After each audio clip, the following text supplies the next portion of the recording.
Selamat pagi sahabat Muni Teguh, selamat weekend, selamat hari Sabtu.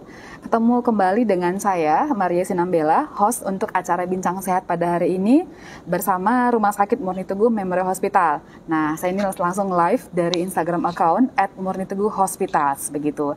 Semoga sahabat Murni Teguh berada dalam keadaan sehat selalu ya di pagi hari Sabtu yang cerah ini. Sahabat Murni Teguh, di Bincang Sehat pada hari ini kita akan membahas tentang pencegahan dan penularan HIV begitu. Nah, tentu saja isu tentang HIV ini ataupun Human Immunodeficiency Virus ini tidak asing lagi bagi kita. Sudah sering kita dengar, sahabat Murni Teguh ya. Nah, yaitu adalah virus yang menyerang sistem kekebalan tubuh bagi manusia. Namun, pada kesempatan kali ini kita akan mendengarkan langsung dari expertnya apa itu HIV. Nah, sahabat Murni Teguh, saya saat ini sedang bersama dengan Dr. Guntur MKT. Beliau adalah seorang magister kedokteran tropis, alumni pasca sarjana USU. Selamat pagi, dokter. Selamat pagi. Baik, dokter, terima kasih sudah hadir pada acara hari ini, dokter, untuk membantu kita menjelaskan mengenai topik hari ini, dok. Ya, sahabat Murni Teguh, pada sesi Bincang Sehat kali ini kita akan membahas tentang pencegahan dan penularan HIV.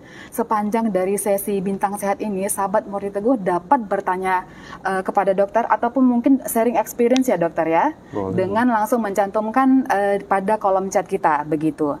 Baik, kita mulai saja dokter ya. Boleh, Pak. Oke dokter, mungkin boleh di-explain dokter, apa itu HIV? Apa itu HIV ya pertanyaannya? Ya, dokter. Jadi begini, istilah HIV itu ada kan 3 huruf ya, HIV. Singkatan dari ini, Human Immunodeficiency Virus. Jadi virus yang bisa menyebabkan berkurangnya atau penurunan dari sistem kekebalan tubuh. Iya benar. Nah, itulah pengertian HIV.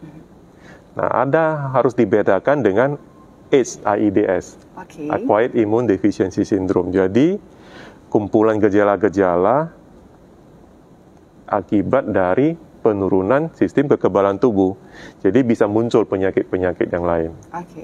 Nah, misalnya infeksi jamur di mulut, di saluran pencernaan, kemudian infeksi parasit di otak, banyak lagi contoh-contoh yang lain. Jadi harus dibedakan pengertiannya antara virusnya dengan penyakitnya. Dengan penyakitnya, Oke. Jadi intinya HIV dan AIDS itu berbeda, begitu dokter ya? Dua kondisi yang berbeda seperti itu ya. Tapi saling berkaitan. Saling berkaitan, berarti antara penyebab dan akibat, begitu dokter? Kira-kira seperti itu ya. Oke, baik. Nah, kira-kira dok, mungkin ada banyak nih sekarang dalam masyarakat yang beredar, baik itu mungkin mitos, fakta, segala macam mengenai HIV, begitu dok ya. Nah, salah satunya mengenai cara ataupun faktor penularan HIV. Boleh dibantu mungkin dokter, bagaimana fakta benarnya mengenai penularan HIV ini? Oh, jadi begini, penting diingat, virus HIV itu tidak mudah menular.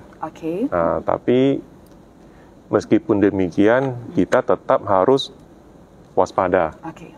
Nah, jadi ada 3, ingat aja 3 penularan HIV itu. Pertama, lewat darah. Nah, penting diingat kalau lewat darah itu tidak bisa lewat gigitan nyamuk. Tidak bisa, tidak seperti kayak DBD ya dok ya? Tidak. Nah, terus yang kedua, lewat cairan kelamin, jadi hubungan seksual. Yang ketiga bisa dari ibu ke anak. Nah, kalau dari ibu ke anak itu bisa selama si bayi atau si janin di dalam kandungan, pada proses melahirkan dan menyusui. Dokter maaf, apakah proses normal atau sesar atau bagaimana ini? Jadi sebetulnya begini, dari pemerintah sudah lama ini ada peraturan Menteri Kesehatan, seorang ibu hamil selama masa kehamilannya itu disarankan paling sedikit 1 kali untuk pemeriksaan screening HIV. Nah, bila ditemukan HIV-nya positif, diberikan obat. Nah, jadi kalau sudah minum obat, biasanya pun virusnya tidak terdeteksi dan tidak menularkan ke anaknya. Nah, jadi kalau sudah demikian kondisinya ya mau lahir secara normal maupun secara seksiosesaria tidak masalah begitu. Tidak masalah ya dok? Ya, kalau memang sudah minum obat selama kehamilan. Nah, memang ini juga ya tergantung nanti lah pasti ada sesi konseling, diskusi dengan spesialis SPOG-nya. Nah, dipilihlah cara-cara yang paling nyaman, yang paling menyenangkan kedua belah pihak gitu ya. Jadi saya pernah dengar nih mungkin, jadi ada banyak nih beredar, terkadang orang yang sudah terjangkit HIV, orang cenderung takut begitu kan dok? Bahkan mungkin kayak berpelukan, bersalaman orang takut, begitu ya dokter ya. Nah jadi hari ini kita sudah sama-sama tahu nih sahabat Murni Teguh, jadi ada 3 cara penyebarannya dokter, kalau saya tidak salah, dengan darah, hubungan seksual, dan dengan dari ibu ke anak. Ibu ke anak begitu. Jadi no worry ya dokter ya, kalau ketemu sama pasien yang terjangkit HIV, kalau pelukan, salaman nggak bisa terjangkit, begitu kan dok? Iya. Oke, baik, ada pertanyaan kembali dokter. Untuk pasien yang sudah terjangkit HIV nih, kira-kira gejalanya seperti apa dok? Jadi begini, kalau ini kita mau mengetahui seseorang terinfeksi virus HIV atau tidak, itu lewat pemeriksaan darah. Nah, jadi dari gejala, kalau bahasa medisnya kan gejala klinis ya. Benar. Nah, kalau dari bahasa awamnya mungkin dari penampilan. Jadi kita tidak bisa memastikan seseorang terinfeksi virus HIV dari gejala klinisnya atau dari penampilannya. Tapi meskipun demikian, kita boleh curiga. Nah, contoh misalnya, kalau seseorang ditemukan lidahnya ada jamur, itu kita boleh curiga, tapi belum pasti HIV, maka disarankan pemeriksaan HIV lewat darah begitu. Nah, atau misalkan seseorang ditemukan infeksi parasit misalnya di otaknya, itu kita boleh curiga, tapi belum bisa dipastikan, tetap harus periksa HIV dari darah. Tetapi untuk bayi, memang untuk bayi itu ada yang namanya diagnosa klinis dari klinisnya, itu ada kriteria tertentu. Nah, karena pemeriksaan HIV untuk bayi itu agak spesifik. Nah, tidak seperti orang dewasa kan bisa kita periksa dengan screening rapid test. Nah, jadi kalau bayi memang bisa dari diagnosa secara klinis, itu ada kriteria tertentunya. Meskipun demikian nanti juga diarahkan untuk konfirmasi dengan pemeriksaan darah juga. Berarti itu sekilas mengenai step-step pemeriksaan untuk HIV, begitu dokter ya. Nah, dokter, kalau misalkan nih, kita pengen tahu bahwasannya seseorang ini terjangkit HIV, begitu, dengan ciri-ciri yang mungkin sudah dokter jelaskan tadi, contohnya mungkin ada jamur di lidah, ataupun kondisi-kondisi lain. Nah, step-step pemeriksaan medisnya seperti apa, begitu dok? Oke, jadi begini, ada namanya tes inisiatif dari petugas kesehatan. Ada namanya dulu konseling tes sukarela. Nah, jadi kalau yang konseling tes sukarela, seseorang yang merasa dirinya beresiko, ataupun mungkin sudah banyak baca, banyak mendengar informasi, ya kan, merasa mungkin nggak aku HIV misalnya. Nah, dia bisa datang sendiri ke layanan kesehatan yang menyediakan fasilitas pemeriksaan HIV. Nah, kalau misalkan langsung ke laboratorium, saya kurang tahu. Kadang ada laboratorium tertentu, kalau seseorang mau minta periksa HIV, dilakukan. Tapi ada laboratorium juga minta dikonseling dulu. Nah, tapi kalau memang itu datang ke rumah sakit, atau datang ke puskesmas yang menyediakan layanan pemeriksaan HIV, biasanya sih sebelum diperiksa itu dikonseling dulu. Konseling prates. Nah, jadi sebelum diperiksa, yang mau memeriksakan dirinya itu boleh bertanya apa saja. Kita memberikan keterangan, memberikan penjelasan. Jadi kira-kira seperti itu, supaya nanti seandainya hasilnya ternyata reaktif, sudah bisa menerima gitu. Jadi terlebih kayak konseling itu kayak persiapan mental begitu ya? Boleh. Nah, terus ada lagi yang namanya tes inisiatif petugas kesehatan. Nah, jadi mungkin seseorang dia berobat ke dokter atau berobat ke rumah sakit, dia tidak menyadari bahwa dirinya itu kemungkinan kena HIV, ada virus HIV-nya. Nah, jadi mungkin dari pemeriksaan dari petugas kesehatan mencurigakan ini kemungkinan ada HIV.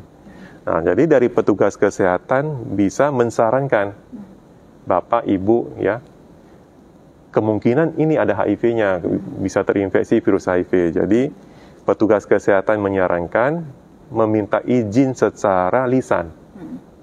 Jadi nggak perlu izin tertulis lagi, izin secara lisan untuk memeriksa HIV. Nah, seandainya orang itu atau pasien itu tidak bersedia diperiksa, baru tanda tangan penolakan. Oh, ada sejenis form penolakan. Iya. Tapi kalau secara lisan sudah menyetujui, sudah boleh dilakukan pemeriksaan. Nah, kalau yang namanya TIPK ini tidak wajib diawali oleh konseling prates. Nah, tapi nanti setelah selesai pemeriksaan baru penjelasan panjang lebar konselingnya di situ. Tapi nanti tergantung situasi lah. Tapi kalau misalnya pasiennya mau bertanya lebih lanjut sebelum periksa, ya boleh, silakan saja. Boleh ya dokter ya. Baik. Menarik banget nih dokter. Buat saya menarik banget begitu. Baik dokter, saya cek dulu untuk pertanyaan-pertanyaan dokter ya. Ini sudah ada pertanyaan masuk? Sudah ada pertanyaan dokter. Ini ada pertanyaan dari Ibu atau Bapak Dani nih. Selamat pagi Ibu Dani. Pertanyaannya adalah, jika seseorang terinfeksi HIV nih dok, berapa lama dari jarak dia terinfeksi, mungkin dengan salah satu dari cara yang dokter jelaskan tadi, dan kedetek nih dia kena HIV begitu? Baik, jadi mungkin saya mau menjelaskan lebih dahulu itu cara untuk mendeteksi virus HIV dari pemeriksaan laboratorium. Nah, jadi ada dua sebetulnya. Satu dengan pemeriksaan antibodi, satu dengan pemeriksaan antigen. Nah, mungkin ini karena pandemi COVID pun sudah 2 tahun lebih, istilah antigen itu sudah hal yang umum ya. Umumnya di masyarakat kita dipahami. Nah, jadi begini, kalau pemeriksaan antigen itu kita mau mencari virusnya. Nah, biasa dengan teknik PCR. Nah, kalau pemeriksaan antibodi pengertiannya seperti ini. Adanya virus atau mikroorganisme masuk ke badan kita secara alamiah, badan kita akan berusaha untuk melawannya dengan membentuk perlawanan atau antibodi. Nah, jadi itulah yang kita cari di pemeriksaan darah. Jadi kalau untuk tes antibodi ini kita bisa dengan rapid test. Boleh dengan rapid test? Boleh dengan rapid test. Bisa dengan ELISA. Nama tesnya ya. Ada juga laboratorium yang dia mengkombinasikan dua, namanya HIV 3 metode. Jadi ada kombinasi ELISA dengan rapid test. Tapi apapun itu tidak jadi masalah, karena sesuai dengan peraturan Menteri Kesehatan, kalau kita mau periksa itu untuk tes antibodi, harus seseorang dinyatakan HIV positif atau mengidap virus HIV, harus dengan 3 metode yang berbeda. Nah, jadi mungkin saya tidak menjelaskan di sini bagaimana 3 metode yang berbeda itu sudah terlalu rumit nanti dari segi laboratoriumnya. Jadi pada prinsipnya begini, tidak bisa dinyatakan seseorang mengidap virus HIV dari satu pemeriksaan saja. Nah, jadi harus dengan 3 pemeriksaan. Jadi maksudnya sekali diambil darahnya, diperiksakan ke 3 metode yang berbeda. Nah, jadi kalau misalnya pemeriksaan pertama hasilnya non-reaktif, tidak perlu dilanjutkan lagi dengan pemeriksaan kedua dan ketiga.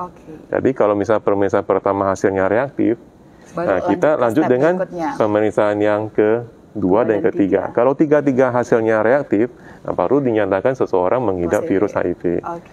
Nah, tadi yang seperti saya sampaikan, ada juga pemeriksaan antigen atau PCR. Nah, pemeriksaan antigen atau PCR itu tidak dilakukan untuk diagnosa awal.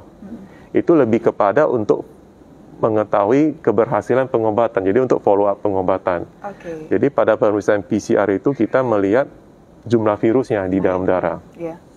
Nah, balik lagi mengenai kalau kita pemeriksaan dengan rapid test atau ELISA itu, ya dengan semakin canggihnya alat pemeriksaan, 1 bulan setelah virus masuk sudah bisa terdeteksi.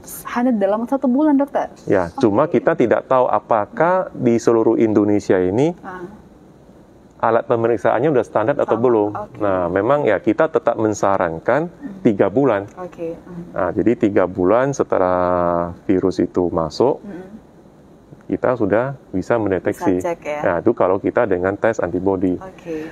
Nah, tapi kalau dari teori ataupun dari alat PCR itu, dari teori ataupun dari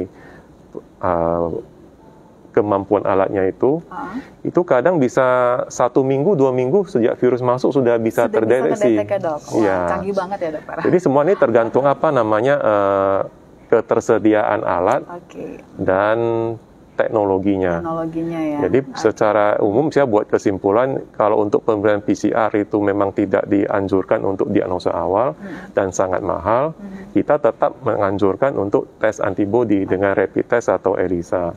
Nah, itu kalau rapid test atau ELISA itu 3 bulan setelah virus masuk itu sudah bisa dideteksi. Tapi dengan kita nggak tahu apakah di Indonesia ini apakah semua lab alatnya standar. Nah, kalau memang ada tes rapid test yang generasi yang keempat, kelima, itu udah bisa 1 bulan terdeteksi. Nah, itu. Tapi tetap kita standarnya 3 bulan. 3 bulan ya. Jadi kalau misalkan nih sahabat Bung merasa mungkin ada gejala itu atau mungkin ada kemungkinan terjangkit, segera dilakukan pemeriksaan, begitu Dok ya? Iya, betul. Jangan ditunggu lama-lama Dok. Jangan ditunggu, segera diketahui, segera minum obat. Iya, baik. Dokter, ada pertanyaan kembali nih dari Bila Zen. Selamat pagi Mbak Bila, semoga tetap berada dalam keadaan sehat selalu ya. Terima kasih sudah bergabung dalam acara Bincang Sehat pada hari ini. Pertanyaannya adalah dokter siang, saya mau tanya dokter, apakah ada vaksin untuk pasien untuk mencegah penularan HIV ini? Begitu dokter, mungkin boleh dibantu dokter. Sampai hari ini vaksin yang resmi belum ada. Tetapi informasi kalau nggak salah kira-kira 2 bulan yang lalu, di Amerika, kita kan ini pandemi COVID ya sering mendengar vaksin Moderna gitu ya. Moderna, ya dari perusahaan Moderna. Jadi waktu kira-kira 2 bulan lalu itu beritanya di Amerika Serikat vaksin Moderna ini mereka sudah mulai penelitian ke manusia. Untuk ke manusia begitu. Iya, untuk vaksin HIV. Ya, kita tunggu aja lah kabar baiknya. Mudah-mudahan berhasil ya. Berhasil dan masuk kita ke Indonesia. Iya, baik. Nah, sahabat Muni Teguh, kalau masih pengen ada yang bertanya kembali atau pengen sharing experience ya dokter ya, silakan boleh cantumkan pada kolom chat untuk Ajile pada hari ini, begitu. Dok, saya ada pertanyaan kembali ini, Dok. Tahap-tahap penanganan pasien HIV, mungkin tahapnya seperti apa begitu Dok? Mungkin minum obat kah? Apakah ada terapi atau bagaimana begitu Dok? Mohon dibantu jawab Dok. Jadi begini, sejak tahun 2017 atau 2018 itu sudah berkembang konsep test and treat. Test and treat. Jadi seseorang yang terinfeksi virus HIV tidak ditunggu lagi berapapun angka CD4-nya, CD4-nya atau antibodinya itu langsung diberikan ARV, obatnya itu. Tetapi kita tetap meninjau dulu, memeriksa dulu kondisi klinis pasien. Seandainya ada penyakit yang lain, penyakit infeksi yang lain atau penyakit infeksi oportunistik yang lain, yang lebih serius, yang perlu penanganan dulu, nah kita tanganin dulu itu. Obatin dulu. Nah, karena kita mempertimbangkan efek samping obat dan kemampuan tubuh untuk menerima kalau seandainya banyak obat yang diberikan sekaligus. Benar. Jadi kalau ada penyakit infeksi tertentu yang agak serius, mungkin itu dulu kita masuk obatnya. Kalau kondisi sudah stabil ataupun sudah sembuh, baru ARV kita berikan. Nah, jadi sebelum pemberian ARV pun kita ada konseling pra-ARV. Kita tawarkan, ini loh obat-obat yang ada di Indonesia, misalnya obat-obat yang ada di Kota Medan misalnya. Masing-masing obat ini efek sampingnya apa. Kemudian ada obat yang 1 tablet saja sekali sehari, ada yang mesti minum 2 tablet, ada yang mesti sampai 4 tablet. Silakan pasien pilih. Mana yang paling nyaman, paling cocok untuk dirinya gitu. Dan tetap harus kita tekankan, jangan sampai namanya ini putus obat. Harus tetap rutin minum obat. Berarti untuk pengobatannya kita melihat kondisi terlebih dahulu. Misalkan nih ada penyakit prioritas yang mesti wajib ditangani terlebih dahulu, mungkin prioritas itu begitu. Nah, contoh misalnya kalau ada TBC, tuberkulosis di paru ataupun tuberkulosis di luar paru, kita berikan dulu pengobatan untuk TBC-nya. tersebut, ya. Nah, itu kita lihat kira-kira setelah 2 minggu bagaimana perkembangannya. Ya. Nah, kalau memang kondisinya stabil, tidak ada efek samping yang mengganggu ataupun tidak ada alergi obat, kita boleh konseling lagi, siap nggak untuk mulai ARV, atau mau nunggu 2 minggu lagi. Nah, jadi seperti itu. Kemudian misalnya ada infeksi di paru-paru juga misalnya, kita mungkin obatin dulu. Setelah 1-2 minggu kondisinya stabil, kita bisa mulai dengan ARV ya. Oke, baik. Jadi prinsipnya ya secepatnya dimulai. Secepatnya ya. Oke, dokter, pertanyaan kembali nih. Nah, katakanlah setelah mungkin pil ARV tersebut, kondisi pasien stabil mungkin begitu. Nah, apakah pengobatan minum pil ini bisa dihentikan atau wajib diminum seumur hidup begitu, Dok? Nah, jadi begini, seperti yang saya jelaskan dari semula, ada perbedaan antara virus HIV dengan AIDS-nya, AIDS-nya. Nah, jadi kalau TBC-nya itu bisa disembuhkan. Nah, jamur di mulut bisa disembuhkan. Nah, yang untuk TBC-nya tidak perlu minum obat seumur hidup. Jamur di mulutnya tidak perlu minum seumur hidup, itu bisa disembuhkan. Tapi ya sampai sekarang belum ada obat antiretroviral ARV yang bisa membuat virusnya sampai ke 0 gitu, sama sekali tidak ada. Maka sampai sekarang ya masih tetap untuk virus HIV-nya itu harus minum obat seumur hidup. Ya itu yang kita berharap nanti mungkin dengan perkembangan teknologi, kemudian ditemukannya vaksin, mudah-mudahan ada harapan. Jadi tidak usah khawatir, ini sama seperti yang orang kena ini darah tinggi, harus minum obat seumur hidup, atau yang menderita kencing manis kan harus minum obat seumur hidup. Itu sama saja pengertiannya. Sama ya, Dok ya. Oke, baik. Dokter, ada pertanyaan kembali ini dari Mbak Bila tadi ya. Terima kasih sudah bertanya. Kayaknya antusias nih, Dok, orangnya. Pertanyaan dokter, tanya lagi ya, Dok. Apakah anak bayi yang terkena HIV harus terus makan obat? Begitu pertanyaannya, Dok. Ya, pengertiannya sama. Jadi kalau sudah positif terinfeksi virus HIV, ya minum obat. Wajib ya? Ya, minum obat terus. Oke, berarti wajib sesuai sudah dijelasin sama dokter tadi ya, begitu. Baik, dokter, ada pertanyaan kembali nih. Jika nih misalkan kita ada di lingkungan yang mungkin sangat rentan terkena HIV, contohnya ini terkadang tenaga medis mungkin agak rentan ya, Dok ya, mungkin begitu. Nah, ataupun mungkin orang yang kerja di klub malam atau sebagainya begitu. Nah, kira-kira upaya kita pencegahan apa begitu untuk mencegah ini? Selain mungkin apakah kita mungkin ada mungkin minum konsumsi obat tertentu atau bagaimana begitu, Dok? Ini pertanyaannya ini untuk tenaga medis atau tadi mungkin yang kerja di klub malam? Mungkin tenaga medis dulu, dokter. Oke, jadi begini, di Indonesia setahu saya ini masih dalam pembahasan, oleh Kementerian Kesehatan mengenai pre-exposure prophylaxis. Jadi pencegahan sebelum terpapar atau terinfeksi virus HIV. Tetapi di Amerika Serikat ataupun dari CDC mereka sudah memprove ini prophylaxis pre-exposure. Nah, jadi contoh misalnya tenaga medis, dokter misalnya dia mau operasi, dia udah tahu pasiennya HIV positif. Nah, kemudian lapangan operasinya itu mungkin resiko perdarahan banyak. Dia boleh diberikan obat pencegahan. Oh, ada obatnya? Ada. Itu di luar negeri, di CDC, di Amerika udah meng-approve itu. Ya, Dok, ya? Tapi itu pun kalau si dokternya meminta gitu. Tapi di Indonesia setahu saya belum. Belum ada penerapan seperti itu? Ya, ini mungkin sedang pembahasan di Kementerian Kesehatan. Tetapi sebaliknya, kalau seorang tenaga medis, dia resiko terpapar dengan virus HIV. Ada yang namanya profilaksis pencegahan setelah terpapar, profilaksis pasca paparan atau pasca exposure. Kita berikan ARV selama 1 bulan.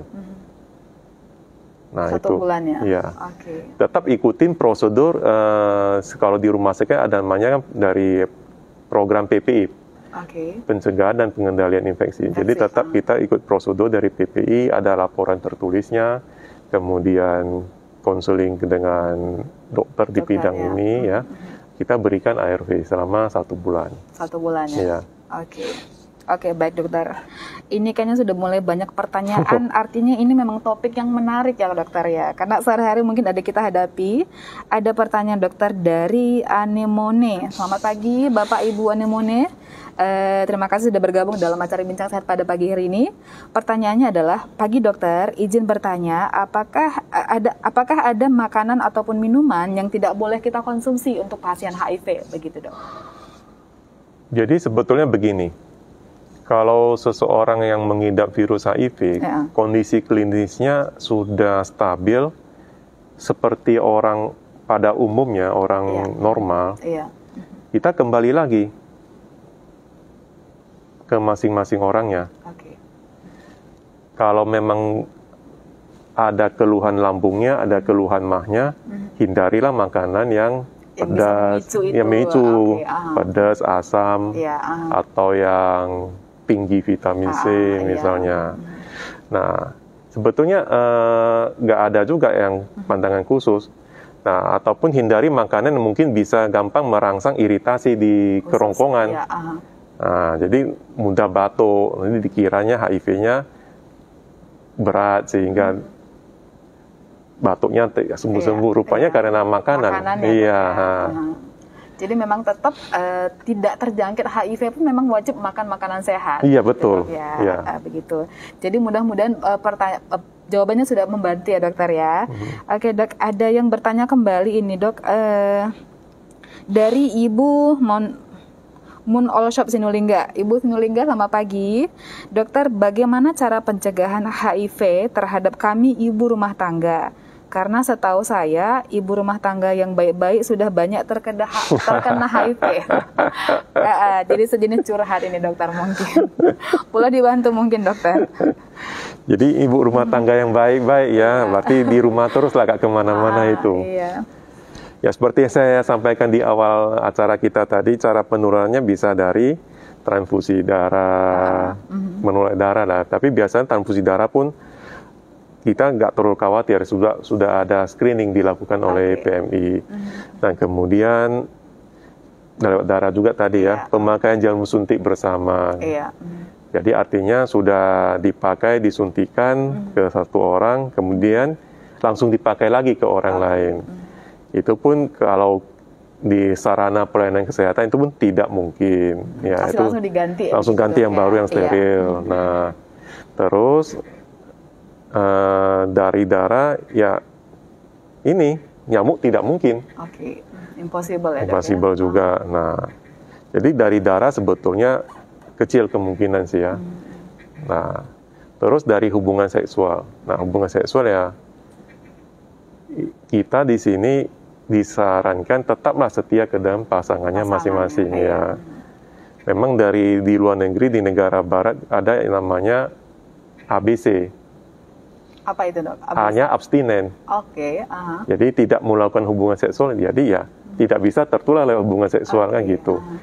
B-nya itu be faithful. Jadi setia sama pasangan masing-masing. Yang ketiga C, kondom. Pakai pengaman. Pakai pengaman. Nah, tapi ya tetap kita di Indonesia, negara adatnya timur, ya kita tetap setia dengan pasangan masing-masing. Yang poin pertama ya dok. Poin pertama. Memang nantilah ke depan yang sedang dibahas di Kementerian Kesehatan itu yang D, drug, obat. Drug, obat-obatan. Jadi untuk mencegah.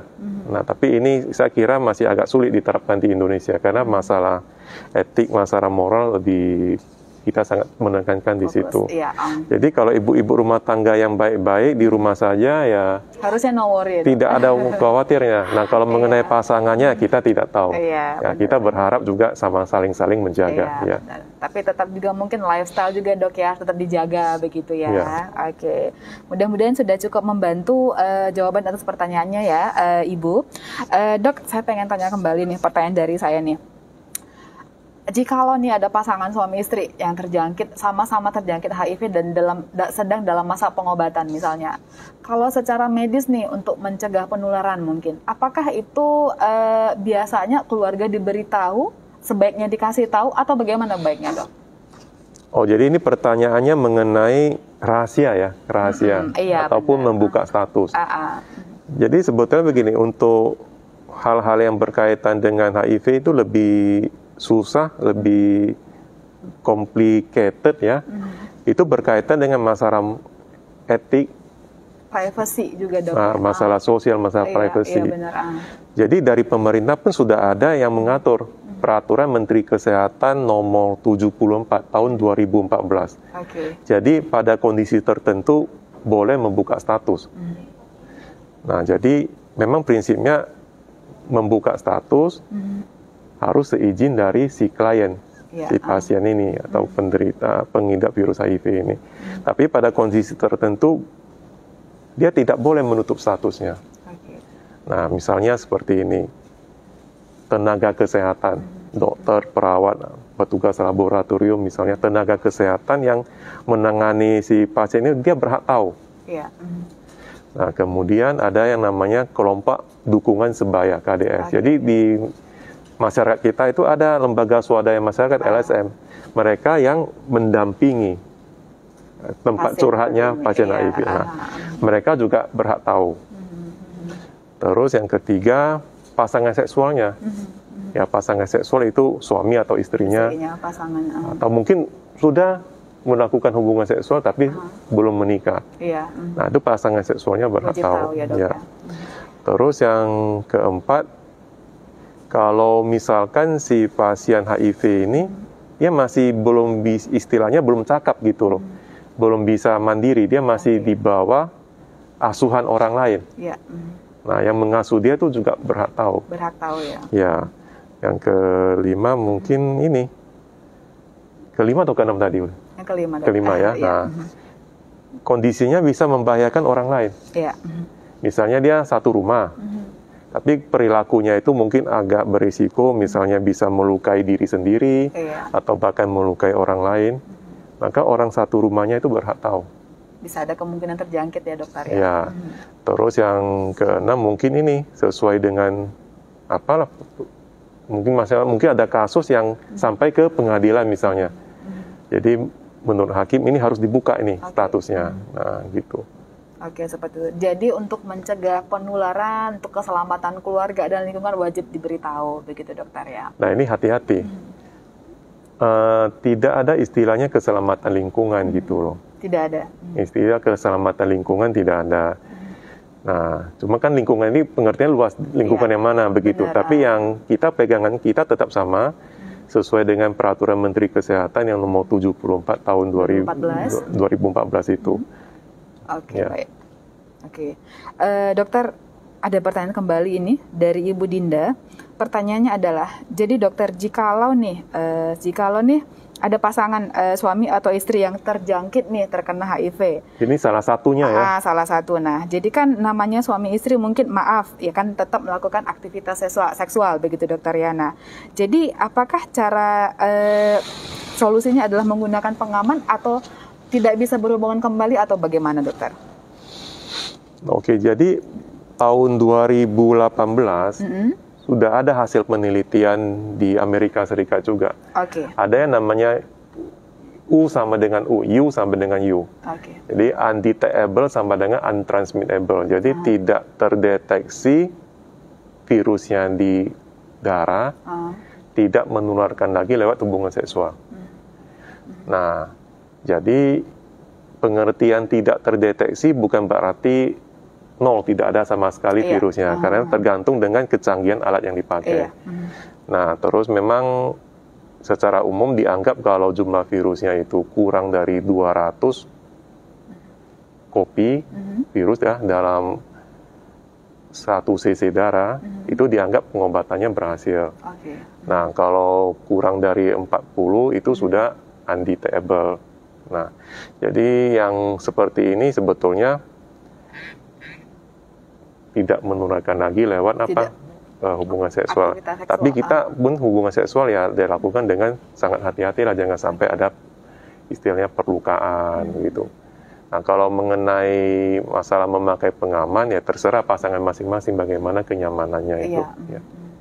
Jadi tetap seperti itu ya dokter ya, pakai pengaman ya. Jadi harus minum obat. Dan harus minum obat ya. Oke. Menarik banget seperti ini dokter ya. Nah, sahabat Murni Teguh, misalnya nih ada pertanyaan lanjutan ataupun pengen ada pertanyaan private yang tidak pengen dicantumkan dalam hari ini begitu ya, boleh langsung DM kita di admin Instagram kita @murniteguhhospitals atau mungkin bisa langsung datang begitu dokter ya. Jika ada pengennya dikonsultasiin, boleh datang langsung ke prakteknya Dokter Guntur setiap hari apa dokter?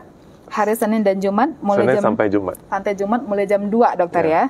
Jam 2 sampai jam 5 sore. Nah, kalau satu itu by appointment seperti itu. Ya, sahabat Murni Teguh. Oke, nah, kira-kira nih dokter, tadi kan udah banyak nih dibahas mengenai apa itu HIV, terus tahap-tahap ataupun step-step pengobatannya seperti itu dokter ya. Terus mungkin dan berbagai hal yang sudah kita bahas dari pertanyaan para audiens tadi. Kira-kira kalau dari dokter nih, summary-nya apa dokternya? Yang perlu disampaikan kepada mungkin audiens yang mungkin sudah terjangkit begitu. Oh, jadi untuk audiens yang memang belum terinfeksi virus HIV, ya lakukanlah perilaku hidup yang sehat, perilaku hidup yang normal, seperti yang saya sampaikan di awal acara.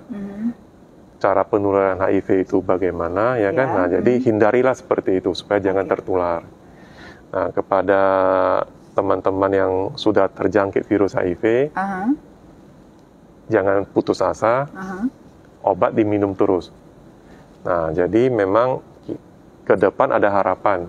Kita berharap penelitian vaksin yang di Amerika itu berhasil. Dan kemudian memang sudah ada berita juga ya, obat. Jadi dari obat pun mereka-mereka yang sudah undetectable virusnya, sudah ada gantinya obat injeksi. Injeksi? Iya, injeksi. Itu oral lagi, bukan. Ya, itu lebih gampang lagi. Ada yang suntiknya bulan sekali, ada 2 bulan sekali. Itu semua masih dalam penelitian. Kita berharap itu berhasil dan bisa masuk ke Indonesia. Oke, siap. Nah, jadi itulah kira-kira kalau mereka yang sudah tahap yang lebih berat, jangan putus asa, obat masih bisa untuk mengobati, misalnya kalau ada TBC-nya, ada parasitnya, itu masih bisa diobati. Oke, baik dokter. Mungkin satu pertanyaan kembali dokter ya, pertanyaan closing ya dok ya. Boleh. Ada dari Anemone nih, Ibu atau Bapak Anemone, terima kasih sudah bergabung ke dalam acara hari ini. Dokter selamat siang, jika teman kita terkena HIV, apakah jarak ataupun pencegahan yang baik untuk kita? Mungkin sudah dijawab tadi dokter. Sudah ya. Iya. Jadi tetap no worry ya dokter ya, selama tidak mungkin ada aktivitas seksual atau mungkin kontak darah begitu ya, aman begitu dokter. Ya. Oke dokter, udah nggak kerasa nih, hampir 1 jam kita sudah bincang sehat hari ini dokter, menarik banget begitu ya. Sahabat Murni Teguh mungkin yang nggak kebagian timing nih untuk bertanya, seperti yang saya informasikan tadi, boleh ditanyakan DM kita di Instagram account @murniteguhhospitals, ataupun boleh ketemu langsung nih dengan expertnya, dengan dokternya, langsung di polinya gitu dokter ya. Oke baik, dokter. Terima kasih sudah meluangkan waktu, spending time pada hari ini dokter. Ilmunya berguna banget dokter ya. Mungkin next time kita bisa arrange untuk topik-topik lain atau mungkin topik ini lebih mendalam begitu dokter. Mungkin bisa kita nanti dijadwalkan di bulan Desember. Karena secara internasional 1 Desember itu diperingati sebagai Hari HIV Internasional. Nah, mungkin di waktu itu. Oke, jadi momennya pas. Momennya pas. Dan itu seluruh dunia sampai dengan juga Kementerian Kesehatan tetap memperingati itu. Oke. Ya. Jadi sahabat Murni Teguh wajib stay tune dong di sini untuk mendapatkan informasi selanjutnya, begitu dokter ya. Oke, baik sahabat Murni Teguh, nggak kerasa nih. Terima kasih sudah join pada acara hari ini. Happy banget dokter ya, di weekend ini dapat ilmu-ilmu menarik dari dokter. Oke, dokter terima kasih sekali lagi. Ya, sahabat Murni Teguh, thank you. Semoga kita tetap berada dalam keadaan sehat selalu. Terima kasih, sampai ketemu kembali.